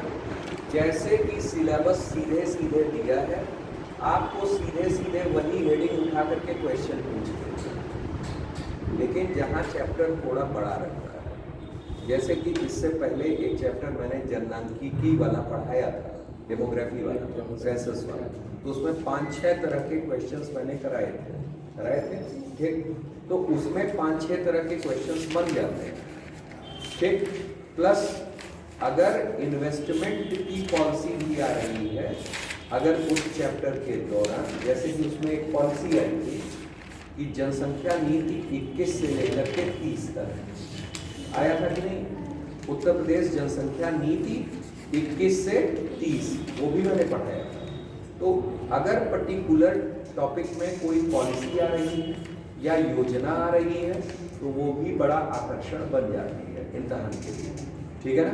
फिलहाल में इस चैप्टर में केवल एक ही सवाल बनता है, क्या बनता है कि उत्तर प्रदेश सरकार, ठीक है ना, किस तरह से निवेश प्रोत्साहन कर रही है, ठीक है ना, कैसे निवेश आकर्षण कर रही है, कि किस तरह से लोग हमारे यहाँ इन्वेस्ट करें, कौन कौन सी उसके लिए योजनाएं चला रही है या कौन से कार्यक्रम चला रही है, वही सब चीज़ें पूछी जाती हैं। अब इसमें जान लीजिए कि कैसे है, क्या है ये है। जैसे दिया है, उत्तर प्रदेश में निवेश के मुद्दों को चिन्हित करते हुए प्रदेश में निवेश के प्रमुख क्षेत्रों का उल्लेख करें, ठीक है ना, क्लियर। सबसे पहले क्या कहा है, निवेश के मुद्दों को चिन्हित करते हुए, ठीक है ना, क्या क्या मुद्दे हैं, ठीक। और फिर उसके बाद क्षेत्रों को उल्लेख कीजिए कि किसमें हम इन्वेस्टमेंट कर सकते हैं, ठीक, क्लियर। कहा है दिया है क्षेत्रफल की दृष्टि से उत्तर प्रदेश भारत का चौथा सबसे बड़ा राज्य है। देख लीजिए, ये फैक्ट्स इंपॉर्टेंट है, लिख लिया कीजिए, ठीक है ना, क्लियर, कि क्षेत्रफल की दृष्टि से सबसे बड़ा राज्य कौन सा है? राजस्थान, ठीक है ना। उसके बाद मध्य प्रदेश, महाराष्ट्र और उत्तर प्रदेश चौथे पे, ठीक है ना। हम भी याद है ऐसे ही करते हैं, रामम और फिर उसके बाद उत्तर प्रदेश, ठीक है ना, ऐसे याद हो जाता है। RMMU, ठीक, रामू, ठीक, क्लियर, याद हो गया, ठीक, बैठाते हैं लोग इसी तरीके से। चलिए आइए देखिए, तो क्षेत्रफल की दृष्टि से उत्तर प्रदेश भारत का चौथा सबसे बड़ा राज्य है। 24 करोड़ जनसंख्या के साथ भारत की सबसे बड़ी आबादी वाला राज्य भी है। सबसे बड़ी आबादी कौन? उत्तर प्रदेश, ठीक, क्लियर, लेकिन क्षेत्रफल में चौथा, ठीक है ना। उत्तर प्रदेश का 38% यानी 38% हिस्सा भारत के पहले 2 डेडिकेटेड फ्रेट कॉरिडोर के क्षेत्र में आता है। दिल्ली और मुंबई के बीच चलने वाला वेस्टर्न कॉरिडोर तथा लुधियाना और कोलकाता के बीच आने वाला ईस्टर्न कॉरिडोर। आपको पता चल गया, ठीक है ना, कि 2 फ्रेट कॉरिडोर्स हमारे आ रहे हैं, ठीक है ना। कौन कौन से? एक ईस्टर्न और एक हमारा कौन?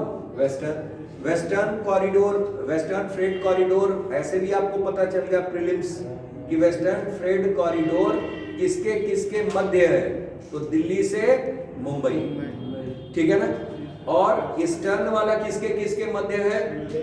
वो लुधियाना से लेकर के कोलकाता, ये ईस्टर्न हो गया, ठीक है ना, क्लियर। आगे आइए, उत्तर प्रदेश में निवेश को आकर्षित और बनाए रखने के लिए बहुत से मुद्दों, ठीक है ना, मुद्दों से ग्रस्त है, फिर भी इसमें प्रदेश का रिकॉर्ड मिला जुला रहा है। निवेश के मुद्दे क्या है जान लीजिए, ठीक है ना। पहला, खराब बुनियादी ढांचा, ठीक है ना। बुनियादी ढांचा क्या है? खराब, ठीक। प्रदेश में निवेश में बाधा डालने वाले मुद्दों में एक बुनियादी ढांचा खराब स्थिति है, राज्य में अपर्याप्त, ठीक है ना, इनसफिशिएंट, ठीक, और खराब सड़क नेटवर्क है। सबसे पहले आप खुद सोचो कि हमारे पास अगर इंडस्ट्री है, हम अगर इंडस्ट्री डेवलप कर रहे हैं, ठीक, अगर सड़कों की पहुंच नहीं रहेगी तो क्या रॉ मटेरियल्स हम आसानी से मंगा पाएंगे? नहीं, डबल दाम में मंगाएंगे। क्यों? ईंधन खर्च होगा, ठीक है ना, जो भी वाहन के पुर्जे लगते हैं वो बिगड़ेंगे, दुनिया भर का वो कॉस्ट बढ़ाएंगे, ठीक है ना, तो डबल खर्चा लग जाएगा। और वही अगर सड़कें रही, कनेक्टिविटी रही, जिसको हम लोग कहा जाता है, तो अगर कनेक्टिविटी है तो समय की भी बचत और पूंजी की भी बचत हो जाती है, ठीक है ना। इसी वजह से इस समय यूपी गवर्नमेंट में देखिए, दुनिया भर के सबसे ज्यादा हाईवेज कह रहे हैं, एक्सप्रेसवेज वाला राज्य कौन है? उत्तर प्रदेश। सबसे ज्यादा एक्सप्रेसवे बढ़ गए हैं, सब एक दूसरे से कनेक्ट हो गए और उन्हीं के किनारे इंडस्ट्रीज डेवलप कर रही हैं। तो ये मुद्दे क्या थे? पहले मुद्दे थे, अब ये मुद्दे धीरे धीरे क्या हो रहे हैं? खत्म हो रहे हैं, ठीक। लेकिन मुद्दों को तो डालना है आपको, ठीक, कि अपर्याप्त और खराब सड़क नेटवर्क, पहला पॉइंट। दूसरा, खराब कनेक्टिविटी। कनेक्टिविटी रोड से है कनेक्टिविटी, भाई हमारे जब तक कनेक्टिविटी नहीं होगी, पता चला बीच में गांव पड़ गया या टूटा फूटा वो क्षेत्र है, अभी डेवलप्ड ही नहीं है, तो डेवलप पूरा बनाना पड़ेगा। इसी वजह से एक्सप्रेसवेज बनाई जा रही है, ठीक है ना, क्लियर। अब आप ही देख लो, पूर्वांचल एक्सप्रेसवे है, पूर्वांचल एक्सप्रेस लखनऊ से लेकर के पूरा आजमगढ़ होते हुए मऊ तक है। बलिया से लेकर के उधर सहारनपुर तक आपका चला जा रहा है कौन? गंगा एक्सप्रेसवे, ठीक है ना। बुंदेलखंड आप देख लो, ठीक है ना, क्लियर। इटावा से लेकर के, ठीक है ना, उधर जालौन तक चला जा रहा है, ठीक है ना, क्लियर। बताए थे कि नहीं आप लोगों को? अब तो मतलब मैक्सिमम हर चीज की कनेक्टिविटी है, हर चीज की जगह जगह अब कनेक्टिविटी है, ठीक। जहां छूट रहा है वहां लिंक एक्सप्रेसवे जोड़ दे रहे हैं, ठीक है ना, क्लियर। तो हर ओर से कनेक्टिविटी बढ़ा दे रहे हैं। आगे आइए, तो कनेक्टिविटी, बिजली, पानी की आपूर्ति, ठीक, और बुनियादी सुविधाओं तक पहुंच सीमित है, ठीक। अब देखिए सारी योजनाएं चल रही हैं, ठीक है ना, सिंचाई से भी रिलेटेड, बिजली से भी रिलेटेड, भाई बिजली उत्पादन के लिए हाइड्रोजन का भी वो हो रहा है, नवीकरणीय ऊर्जा का भी वो हो रहा है, नवीकरणीय ऊर्जा उत्पादन के लिए हमने एक एजेंसी बना दी, यूपी डेडा, लो भैया अब हर चीज बनेगा, बन रहा है कि नहीं। रूफटॉप को आजकल क्या किया जा रहा है, विकसित किया जा रहा है, उसके लिए सौर नीति आ गई है, ठीक है ना। सौर नीति के तहत लोगों के घरों में आजकल वो सौर रूफटॉप लग रहा है, ठीक है ना, लग रहा है कि नहीं लग रहा है। तो मतलब प्रोत्साहित कर रहे हैं, धीरे धीरे इलेक्ट्रिक को भी क्या कर रहे हैं, मतलब सीमित से सीमा के बाहर ले जा रहे हैं, ठीक है ना, क्लियर। इससे व्यवसायों को संचालित करना मुश्किल हो सकता है और उनकी लागत भी बढ़ सकती है। बात सही है, अगर ये मुद्दे रहेंगे, बिजली, पानी, ठीक है ना, और कनेक्टिविटी, सड़क नेटवर्क, तो क्या होगा भाई, जो हम बता रहे थे, लागत बढ़ जाएगी, संचालन में मुश्किल आएगी। फिर दूसरा क्या है, जटिल विनियामक ढांचा, ठीक है ना। विनियामक यानी क्या, उत्तर प्रदेश में एक जटिल विनियामक वातावरण है जो व्यवसायों के लिए नेविगेट करना चुनौतीपूर्ण बन सकता है, ठीक है ना। राज्य में कई अलग अलग नियम और कानून हैं, ठीक है ना, क्लियर, जो भिन्न भिन्न व्यवसायों के लिए अलग अलग हो सकते हैं, जिससे व्यवसायों के लिए उनका पालन करना मुश्किल हो सकता है। जैसे विनियम, विनियम किससे बने, नियम से, रेगुलेशंस, विनियम का मतलब क्या, रेगुलेशन। भाई उद्योगों के लिए क्या होनी चाहिए, रेगुलेटरी बॉडी होनी चाहिए, ठीक है ना। जब तक रेगुलेटरी बॉडी नहीं होगी, ठीक है ना, तब तक सुचारू रूप से उसका रेगुलेशन नहीं होगा, ठीक है ना। तो उसके लिए क्या चाहिए, एक रेगुलेटरी बॉडी चाहिए। लेकिन यहाँ प्रश्न इस चीज पे अटका है कि भैया ये उद्योग है तो इसके लिए अलग रेगुलेशन, इसके लिए अलग रेगुलेशन, तो सबके लिए क्या होना चाहिए, एक रेगुलेटरी बॉडी होनी चाहिए, ठीक, जो सबके लाभ और हानि को देखते हुए, ठीक है ना, लाभ और हानि को देखते हुए सुचारू रूप से उसको कोऑर्डिनेट करे, रेगुलेट करे, ठीक है ना, क्लियर। वहां ये भी देखना आवश्यक है कि किसमें ज्यादा, किसी उद्योग में कम खर्चा और प्रॉफिट ज्यादा है, किसी में खर्चा ज्यादा है प्रॉफिट कम है। तो ओवरऑल इन चीजों को देखते हुए, सब कुछ देखते हुए रेगुलेट करना, ठीक है ना। तो यही क्या होता है, विनियामक ढांचा, इसी को हम लोग कहते हैं रेगुलेटरी अथॉरिटी, ठीक है ना, क्लियर। आगे आइए, वित्त पोषण तक सीमित पहुंच, जाहिर सी बात है कि अगर हम इंडस्ट्री खोलना चाहें तो सबसे पहले तो हमें सबसे बड़ी जरूरत किसकी लगेगी, फाइनेंस, वित्त पोषण की, ठीक है ना। फाइनेंस ही नहीं है तो भाई पहले, अच्छा बैंक्स के पास जाइए तो बैंक्स हाथ खड़े कर दे रहे हैं कि हम तो आपको नहीं देंगे, हम आपको जानते ही नहीं है, तो हम कैसे दे दें पैसा, ठीक है ना। तो सरकार विभिन्न उद्योगों को लगाने के लिए प्रोत्साहन दे रही है, ठीक है ना। और प्रोत्साहन में क्या है, जमीन की उपलब्धता करा रही है। आप देखिए ये सब पॉइंट्स लिख सकते हैं कि सरकार निवेश के लिए क्या क्या चीजें कर रहे हैं, और आंसर कहां से आ रहा है, आपके क्वेश्चन में से ही आंसर आ रहा है। वित्त पोषण में देख लीजिए आप क्या क्या है भाई। वित्त पोषण में क्या कि भाई सरकार क्या कर रही है, सरकार इसके लिए प्रोत्साहन दे रही है। प्रोत्साहन में क्या है, पहला भूमि की उपलब्धता, स्टाम्प शुल्क में छूट, ठीक है ना, विद्युत शुल्क में छूट। भाई शुल्क ये क्या है, शुल्क यानी वित्त, स्टाम्प यानी वित्त, ठीक है ना। भूमि अगर उपलब्ध करा रही है तो वहां भी स्टाम्प शुल्क है, ऐसे थोड़ी ना है, भूमि मिल जा रही है, ठीक है ना, तो उसमें भी रियायत, सब्सिडी दे रही है, ठीक है ना। तो ये सब क्या है, ये सब पॉइंट्स जब आपको याद रहेंगे, जो विभिन्न पॉलिसीज और विभिन्न आपने प्रोग्राम्स में पढ़े हैं, ठीक है ना, बोरिंग लगता है वो चीज़ें, लेकिन क्या होता है कि आपकी भाषा समझ में आ जाती है फिर कि हाँ यार हमने यहाँ से ये सीखा था, हमने यहाँ से ये सीखा था, आज इस आंसर डालने में सहायक हो रहा है, ठीक है ना। तो भूमि की उपलब्धता, विद्युत शुल्क, स्टाम्प शुल्क और सब्सिडी, ये सब सरकार क्या कर रही है, वित्त पोषण के लिए आपको उपलब्ध करा रही है। ठीक, आगे आइए। उसके बाद इच्छुक व्यवसाय में वित्त पोषण, राज्य में बैंक और वित्तीय संस्थाओं में उच्च जोखिम के कारण उद्योग व्यवसायों को ऋण उपलब्ध कराने से बचते हैं। आज ही सरकार ने पेपर में उठा के देखी, उत्तर प्रदेश सरकार उत्तर प्रदेश को ग्रोथ इंजन भारत का बनाने जा रही है, ठीक है ना। जिसके लिए उन्होंने कल बाराबंकी में क्या था, बाराबंकी में योगी जी का कार्यक्रम था और उन्होंने ऋण प्रदान करने का वो दिया है, सर्टिफिकेट सबको दिया है।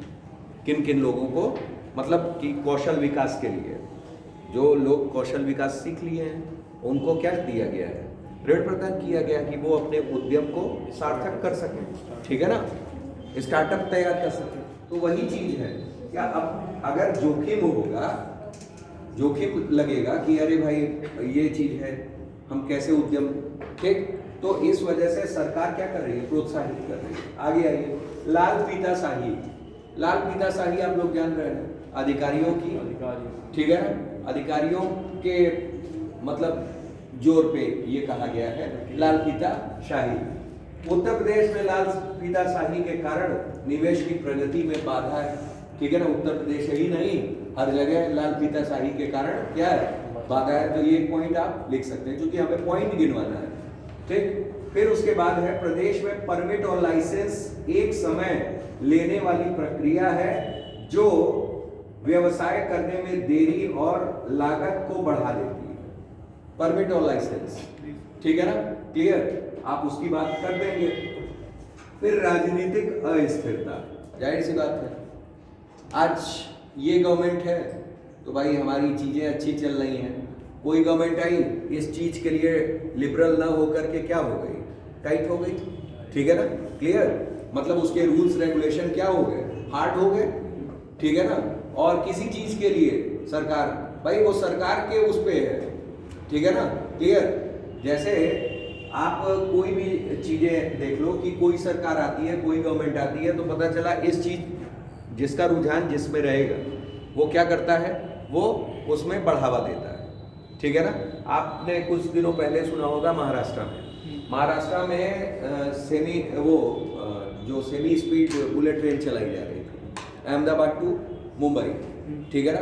देवेंद्र फडणवीस की सरकार थी, ठीक, फाइनली उस समय उसको क्या कर दिया गया, अप्रूवल दे दिया गया। बीच में उद्धव ठाकरे आ गए, जब उनकी गवर्नमेंट आई उन्होंने उस सबसे पहला काम क्या किया, उसी पे रोक लगाया। तो ये that one is all about क्या, थॉट्स। गवर्नमेंट की अपनी पॉलिसी है, गवर्नमेंट किस चीज को आगे बढ़ा रही है, गवर्नमेंट किस चीज को पीछे ले जा रही है, ये उसके अपने थॉट्स हैं। तो वहां ये भी है कि राजनीतिक अस्थिरता, भाई गवर्नमेंट चल रही है, अचानक गवर्नमेंट अच्छा कर रही है, पता चला दूसरी सरकार आ गई, उसके विजन में वो चीज ना हो, ठीक है ना, उसके विजन में कुछ और चीज हो, तो फिर फाइनली रही, ठीक। तो ये चीजें हैं, तो उसी को कहते हैं राजनीतिक अस्थिरता। इतिहास रहा है किंतु पिछले दशक से इसमें स्थिरता दिखाई दे रही है। राजनीतिक रूप से अस्थिर राज्य में निवेश करने से निवेशक दूरी बनाते हैं, जाहिर सी बात है भाई, अभी हम इन्वेस्टमेंट कर दें, ठीक है ना। ऐसा ही देशों के संदर्भ में होता है। भारत ने अफगानिस्तान में कई सारे प्रोजेक्ट्स लगाए, ठीक है ना, क्लियर। अब जब एक परियोजना थी तापी आप लोग जान रहे हो, तुर्कमेनिस्तान, अफगानिस्तान, ठीक है ना, पाकिस्तान और ईरान। अब भाई वहां अस्थिरता हो गई, राजनीतिक अस्थिरता हो गई, ठीक है ना, वहां सत्ता पतन हो गया, ठीक है ना, और सत्ता परिवर्तन हो गया, तो क्या अब सही चल पाएगा, भाई डूबना है। सरकार ने बांग्लादेश के साथ कई जल विद्युत परियोजनाएं चलाई, सरकार अस्थिर हो गई, खुद ही सरकार भाग करके गाजियाबाद में शरण ले ली। तो आप बताइए, उसको समय लगते, भाई कई कंपनियां होती हैं जो सरकारी कार्यों में अपनी हिस्सेदारी करती है, इन्वेस्टमेंट करती है, ठीक है ना, क्लियर, कि चलिए इस कार्यक्रम में हम भी शामिल हैं, ठीक, हमारा पैसा लग रहा है। लेकिन जब निवेशक ही डरेंगे, ठीक है ना, तो क्या वो निवेश करेंगे? नहीं करेंगे। जिस देश में अस्थिरता आ गई, जिस राज्य में अस्थिरता आ गई, उस जगह निवेशक भी निवेश करने में क्या करेंगे? डरेंगे, ठीक है ना। तो यही सब बाधाएं हैं, यही सब क्या है? बाधाएं हैं। फिर उसके बाद कहा है, ठीक है ना, प्रदेश में निवेश के संभावित क्षेत्र, अब ये दिया है क्या? ये तो मुद्दे हो गए। मुद्दे एक बार फिर से देख लेते हैं कि मुद्दे में क्या कहा है। पहला, खराब बुनियादी ढांचा, ठीक। दूसरा क्या कहा है? बुनियादी ढांचे में क्या क्या आएगा? सड़कें, ठीक है ना, बिजली, पानी, ठीक है ना, और कनेक्टिविटी, ठीक। उसके बाद हमारा क्या? विनियामक ढांचा। विनियामक ढांचा का मतलब क्या हो गया भाई? रेगुलेटरी अथॉरिटी होनी चाहिए, ठीक है ना, क्लियर। उसके बाद जो है हमारा वित्त पोषण, ठीक है ना, फाइनेंस की बारी, ठीक है ना। फाइनेंस के बाद हमारा लाल फीताशाही, और फिर उसके बाद हमारा राजनीतिक अस्थिरता। राजनीतिक अस्थिरता हो जाती है, बस काम खत्म। 5 मुद्दे आपको मिल ही गए। किसके? कि निवेश में बाधा के, कि निवेश में ये बाधक है, ठीक। अब आइए निवेश में संभावित क्षेत्र देख लेते हैं कि भैया किन किन जगहों पे हम निवेश कर सकते हैं, ठीक है ना, क्लियर। सबसे पहला क्षेत्र कौन है? दूरसंचार। आज आप देख ही रहे हैं दूरसंचार, ठीक है ना, क्लियर। दूरसंचार जो है, दूरसंचार के कारण ही सूचना क्रांति आ गई है, ठीक है ना।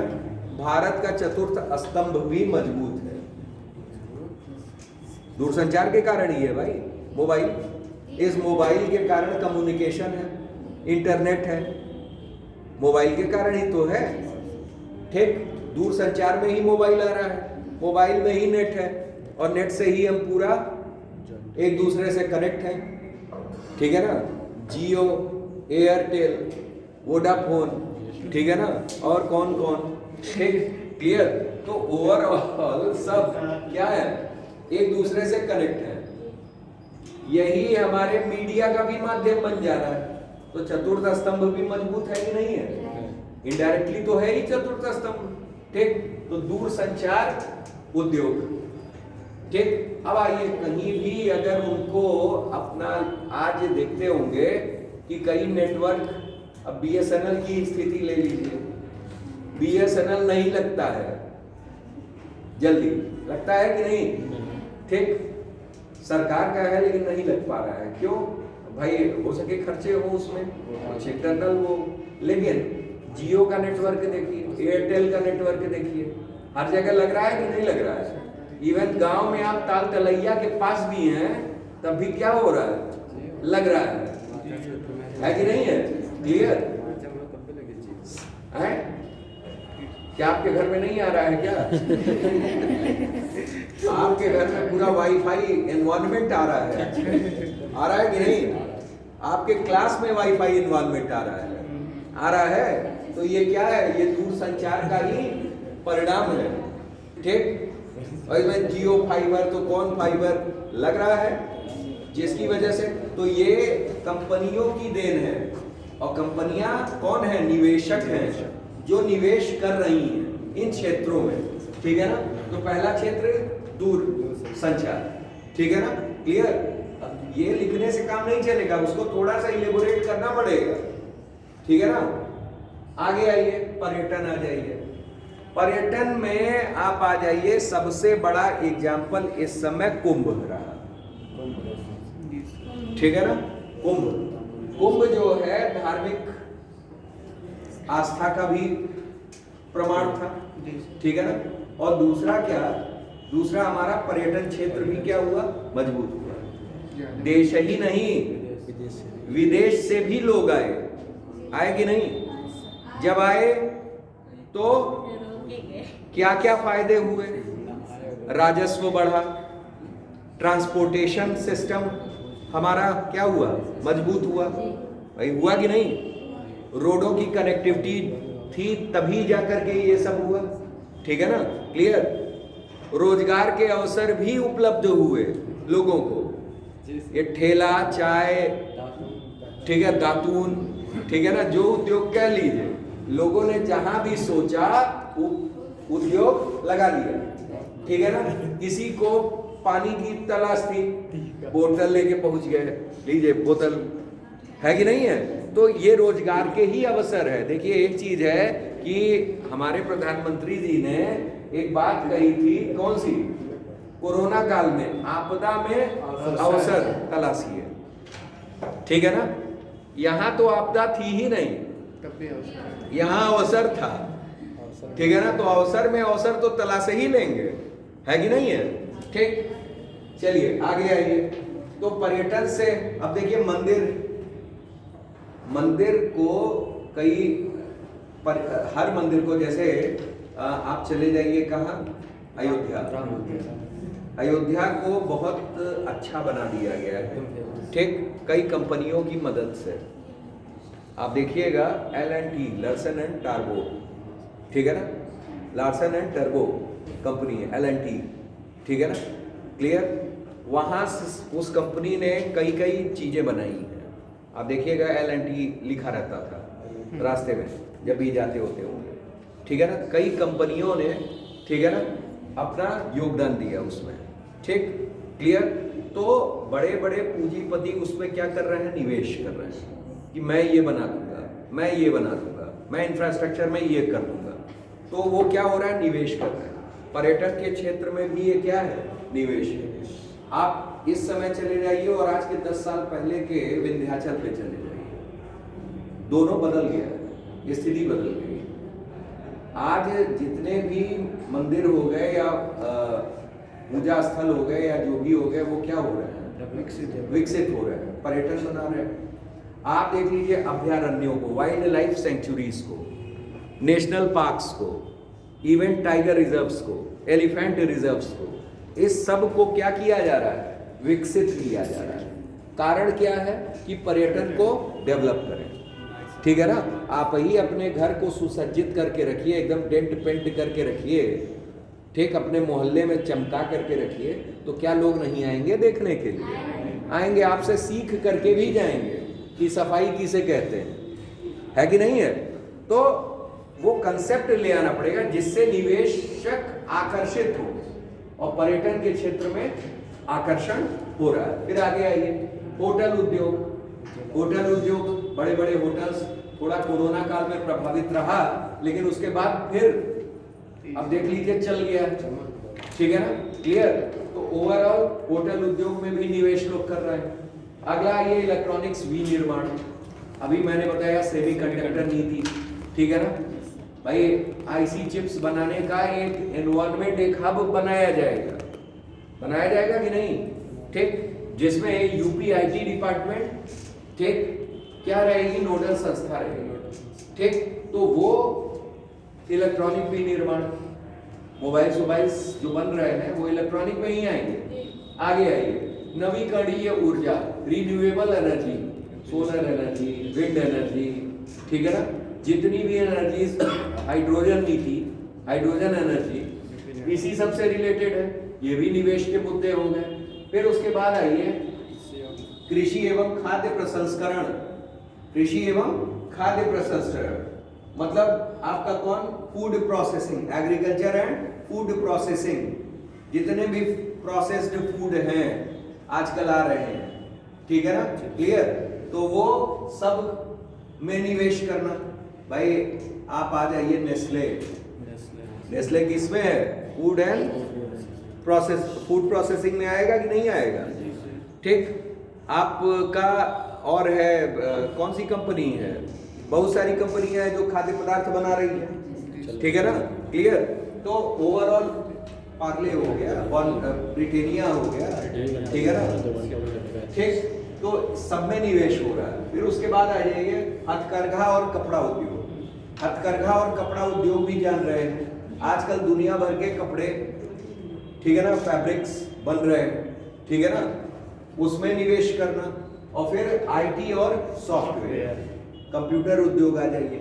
कंप्यूटर उद्योग पूरा आईटी है, इंफॉर्मेशन टेक्नोलॉजी पर बेस्ड है, और सॉफ्टवेयर्स, बड़े बड़े सॉफ्टवेयर्स बनाने वाली कंपनियां हैं, ओरेकल है, ओरेकल आप चले जाइए, नोएडा में कंपनी है, ठीक है ना। तो कहने का मतलब क्या कि मैक्सिमम सॉफ्टवेयर्स बनाने वाले माइक्रोसॉफ्ट ही हो गया।